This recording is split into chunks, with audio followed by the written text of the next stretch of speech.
Are you following the story on what's going on with Sri Lanka? Very What are your closely. thoughts on what's going on there? Social breakdown is almost inevitable unless some miracle happens, because the president and his flunkies have all fled. They're on a boat somewhere out in the ocean. And the people are occupying his palace. But I don't think there's any leadership there now. They don't have the fertilizer they need to grow their food. And Sri Lanka is a very big food-producing country. There's a lot of millions of people there. And so this is the first bellwether of the self-suicide destruction of these elites who, I don't know where they get this idea that there's too much nitrogen in the soil or in the water. Nitrogen is again, one of the building blocks of life, and just like with carbon dioxide.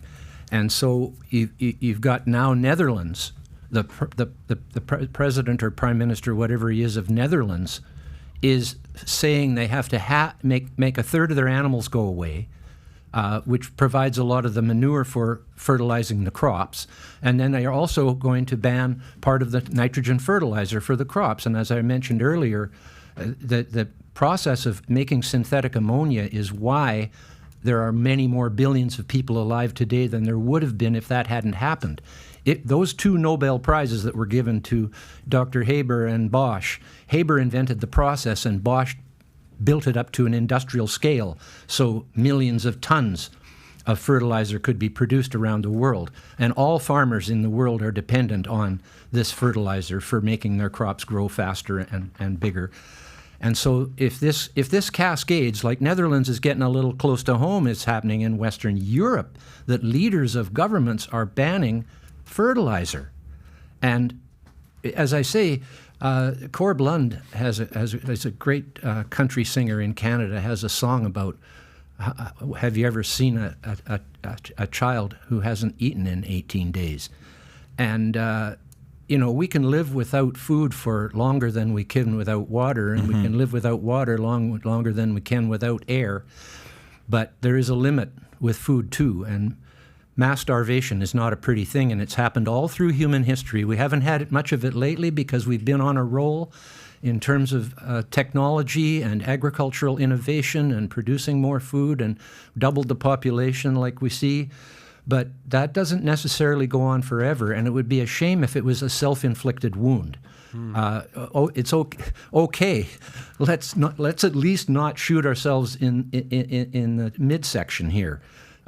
That's what I see happening. And food shortages are not something that are easily caught up with. There are such things as seasons, and there are such things as how much you can grow in a certain area of land. And if you don't have fertilizer, you're only going to get half as much. And pretty soon the store shelves are going to start being empty in some parts of the world. And hopefully we're in a much better position in North America than most other places in the world in many ways. But this can happen anywhere if people start deciding to ban carbon dioxide and nitrogen, which are what life is made from. You know, it's crazy. When I saw this, I wrote this out on Twitter. I said, if the world allows a country with an $81 billion GDP go bankrupt, so can America allow the too-big-to-fail companies fail soon. Bad policies created by bad leaders cause countries to go bankrupt.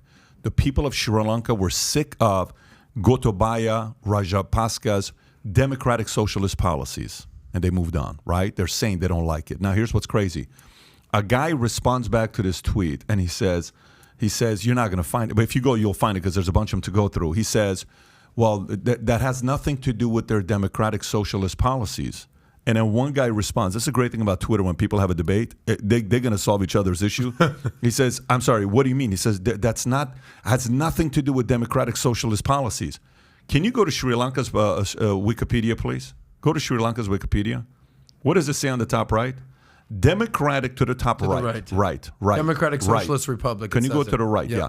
Democratic Socialist Republic of Sri Lanka. Yeah, that's longhand for communist. Yeah, basically. That's exactly it. Folks, if you hear anybody in America pitch that to you and they seem noble, eventually you'll be doing that 5, 10, 15 years later, realizing that vote was a shitty vote. Just like right now we're facing some consequences with inflation just came out yesterday being 9.1%.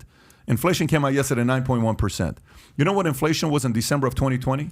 Do you know what inflation was at December of 2020? 2%. No, it was 1.4, 1.7%.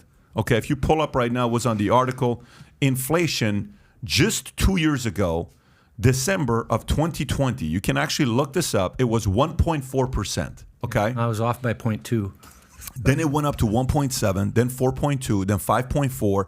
The month that Putin invades Ukraine, it was 7.9%, which means they can't blame Putin. Even pre-Putin, it was at 7.9. Now it's 9.1% inflation. And who pays the price for this? Do the billionaires pay the price for this? No. Do the rich pay the price for this? No. Who pays the price for this? The working low man. income, middle income families who are going out there working a job, making 15, 20, 30 bucks an hour, trying to take care of their families. And they're paying a price for this because they're feeling it in the gas station. They're feeling it everywhere. Now, Biden sent a tweet out yesterday responding to inflation. I don't know if you have that one up or not. If you do, real quick, this is what Biden said after the inflation numbers came up. He said, if you can zoom in a little bit more, energy companies, nearly half of today's inflation numbers. So here's what's important. Energy alone comprises nearly half of today's inflation numbers. The price of gas has increased 30 days straight. Decreased 30 days straight. The price at the pump has dropped by 40 cents since mid-June. Gas should continue to come down in the days and weeks ahead. Here's the crazy thing. He's the president. Can you go back to that tweet? A president sends a tweet and he gets 17,000 likes. This is not a TikToker. This is the president that got 17,000. You know what 17,800 likes? That's like you putting a tweet and you get 2 likes. I got over 3,000 retweets just the other day, and I've got. And you're not the president. I got 2,500 today. This guy's the president. And then can you go to the other one about inflation? Go to the other one about inflation that we got. Today's report is inflation too high. Yeah. Fighting inflation is my top economic priority. And while the numbers today are not acceptable, they're also outdated. In the past 30 years, the average price of gas is okay. So he's trying to put that message in there. He got 30,000 likes on that one. So that's good. He's making some progress. It's like, I'm telling you, you know what this reminds me of? Where is Will Ferrell when he was making fun of Bush?